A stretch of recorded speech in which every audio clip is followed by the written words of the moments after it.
June 18, 1977, Omaha Civic Auditorium, Nebraska. Elvis Presley was dying, though he didn't know he had less than 2 months to live. He was bloated from medication, exhausted from relentless touring, and so sick that his personal physician, Dr. George Nikopoulos, had recommended canceling the entire tour. But Elvis refused. He had commitments, contracts, fans who'd bought tickets. He would perform. The Omaha concert was supposed to start at 8:30 p.m. Elvis didn't make it to the stage until 9:15 p.m., 45 minutes late, because he was too sick backstage to move. When he finally walked out, supported by 2 bodyguards who released him only when he reached the microphone, the 11,000 fans in attendance could see immediately that something was terribly wrong. Elvis was wearing one of his iconic jumpsuits, but it hung differently on his swollen body. His face was puffy, his movements slow and labored. When he started singing, his voice was weak, lacking the power and control that had made him famous. 45 minutes into what was supposed to be a 90-minute concert, Elvis stopped mid-song. He stood at the microphone, breathing heavily, visibly struggling to remain upright. The band stopped playing, uncertain what was happening. "I need a minute," Elvis said into the microphone, his voice barely audible. "Just give me a minute." He walked slowly to the side of the stage, sat down on a speaker cabinet, and put his head in his hands. The audience watched in concerned silence. Some people started calling out encouragement. Others just waited, worried about what they were witnessing. Backstage, the concert promoter, Michael Richardson, was having a complete meltdown. He'd paid Elvis a substantial guaranteed fee for this performance, had sold out the entire venue weeks in advance, stood to make significant profit from concessions and merchandise. But if Elvis couldn't finish the concert, Richardson would be legally obligated to refund every single ticket. He'd lose not just his profit, but tens of thousands of dollars, possibly face bankruptcy. Richardson rushed to where Elvis sat hunched over on the speaker cabinet, still visible to the concerned audience.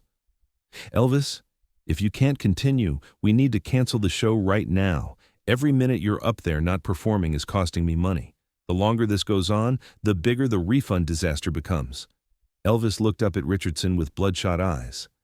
"How much have people paid for tickets?" "What? That's not relevant. The point is..." "How much?" Elvis repeated. $12 to $25, depending on the seat." Elvis did the math in his head.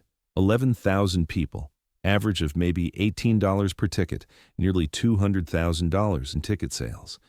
If he couldn't finish, all those people would need refunds, and they'd go home disappointed, feeling cheated.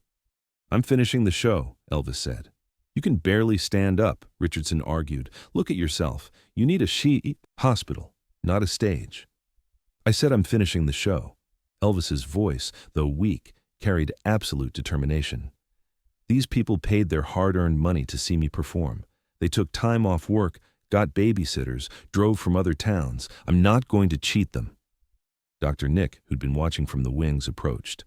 "Elvis, your vital signs are concerning. Your blood pressure is dangerously high. You need rest, possibly hospitalization. I strongly advise ending this performance now." Elvis stood up slowly, painfully. "Doc, I hear you. But I've got 11,000 people out there who deserve a show.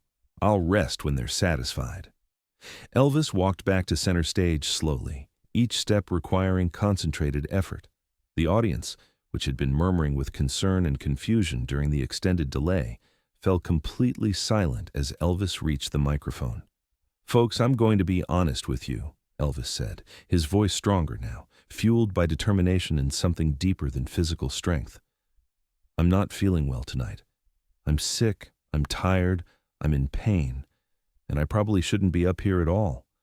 My doctor wants me to stop and go to a hospital. The promoter wants me to stop so he can process refunds. Everyone backstage thinks I should quit right now." Nervous laughter rippled through the crowd. "But here's the thing," Elvis continued, gripping the microphone stand for support. "You all paid good money for tickets to see me perform. Some of you drove hours to get here tonight. Some of you saved up for months to afford these seats. Some of you took time off work you couldn't afford to take off. And when you bought those tickets, I made you a promise. I promised you an Elvis Presley concert, a full concert, not half a concert, not 45 minutes and an apology, a full, complete show with all the songs you came to hear. The audience began to applaud, but Elvis held up his hand. "So here's what's going to happen. I'm going to finish this concert. I might have to sit down sometimes. I might have to take breaks. It might take longer than usual. But I'm going to sing every song on the set list, every single one. And if any of you feel like you didn't get your money's worth, you come backstage afterward and I'll personally sign your ticket stub and you can get a full refund. Deal?" The audience erupted in cheers and applause. Nobody wanted a refund. They just wanted Elvis to be okay. Elvis signaled to the band. "From the top, let's do this right."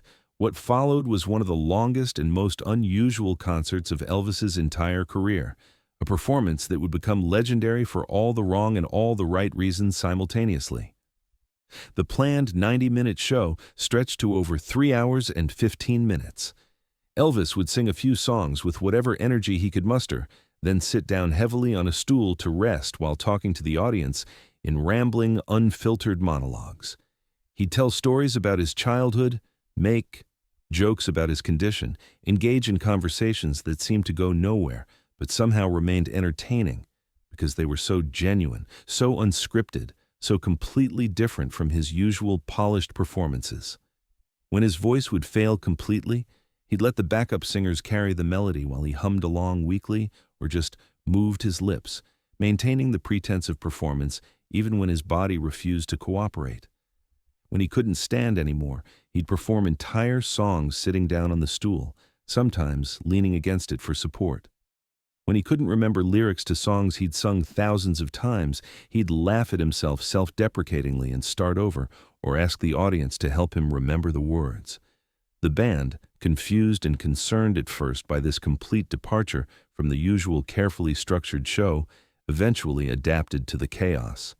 They'd extend instrumental sections whenever Elvis needed to rest and catch his breath. They'd pick up songs he'd forgotten they'd already played earlier. They'd follow his lead as he wandered seemingly at random through his catalog, picking songs based on how he felt in the moment rather than following any planned set list. The audience, which could have grown restless or impatient or demanded their money back, instead became active participants in something unprecedented and historic.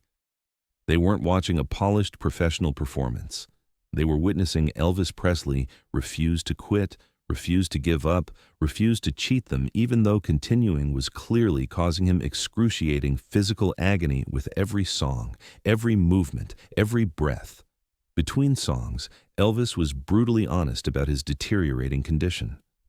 "I'm not the Elvis you remember from 10 years ago," he told them, his voice raw with emotion and exhaustion. "I'm not the guy from the '68 comeback special. I'm not even the guy from last year. I'm just a man doing the best he can with what he's got left. But I'm still here, still singing, still trying my hardest to make you happy and give you what you paid for."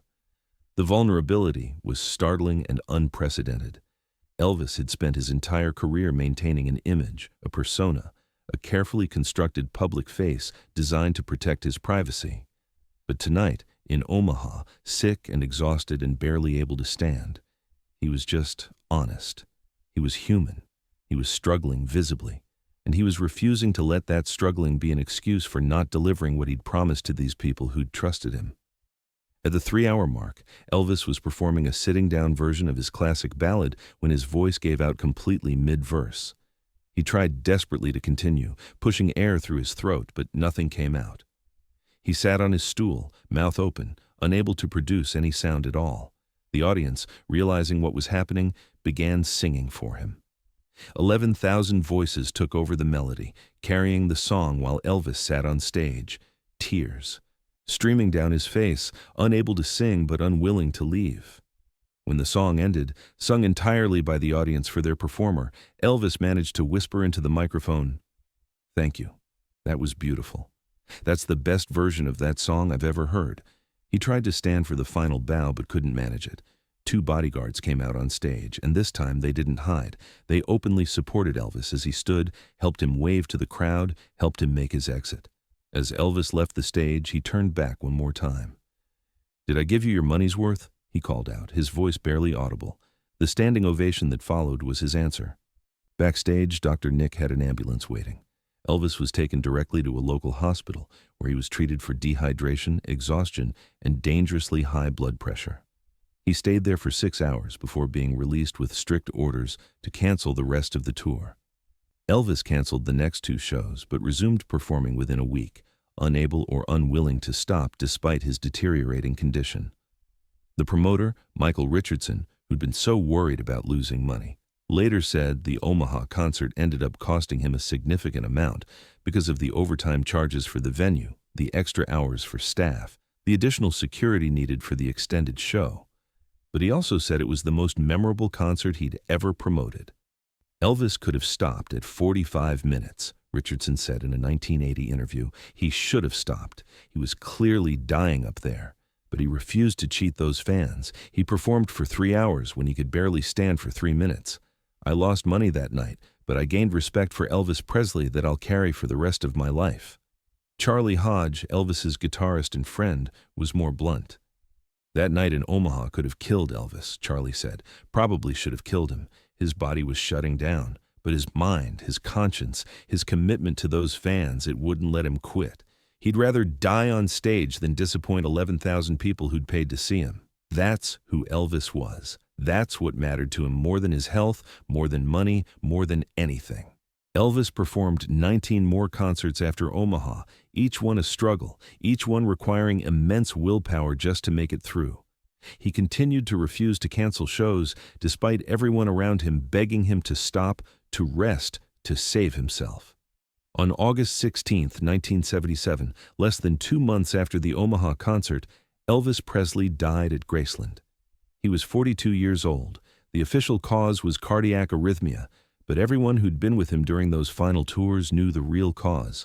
Elvis had literally worked himself to death, refusing to stop performing even when his body was begging for rest.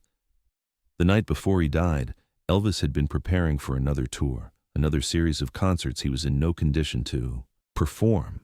He'd been reviewing the set list, planning which songs he'd sing, which stories he'd tell. Right up until the end, Elvis was thinking about his next performance, his next opportunity to keep his promises to fans who'd bought tickets. The Omaha concert became legendary among Elvis fans and music historians. Bootleg recordings of it circulated for years, prized not for their audio quality, but for what they represented. Elvis Presley at his most vulnerable and most determined, refusing to quit even when quitting would have been understandable and probably necessary. The concert demonstrated something essential about Elvis's character. He wasn't just a performer. He was someone who took his commitments seriously, who believed that promises mattered, who valued his fans' investment of time and money and emotional energy. In an industry where performers cancel shows for minor inconveniences, where artists routinely fail to deliver what they've promised, Elvis Presley performed for 3 hours while dying because he'd sold tickets and made a promise and believed that promise was sacred. The stage Elvis refused to leave in Omaha wasn't just a physical platform. It was a symbol of his commitment, his integrity, his belief that the connection between performer and audience was based on trust, and that trust had to be honored no matter the personal cost. He died 2 months later, worn out by that commitment, destroyed by his refusal to ever say no to fans who wanted to see him perform. But in those final weeks, including that marathon night in Omaha, Elvis proved that the show really does go on, that promises really do matter, that integrity really is more important than health or money or self-preservation. 11,000 people went to the Omaha Civic Auditorium on June 18, 1977, expecting a 90-minute concert. What they got was a 3-hour marathon performed by a dying man who refused to quit until everyone got what they'd paid for. Nobody asked for a refund. They'd gotten something far more valuable, proof that Elvis Presley meant what he said, honored his commitments, and would rather die on stage than disappoint the fans who'd made him who he was. The stage Elvis refused to leave until every single person got their money's worth became his final stand, his ultimate statement about what mattered to him, not his health, not his comfort, not even his life. What mattered was keeping his promises, honoring his commitments, and making sure that anyone who paid to see Elvis Presley perform actually got to see Elvis Presley perform, no matter what it cost him personally. And ultimately, it cost him everything.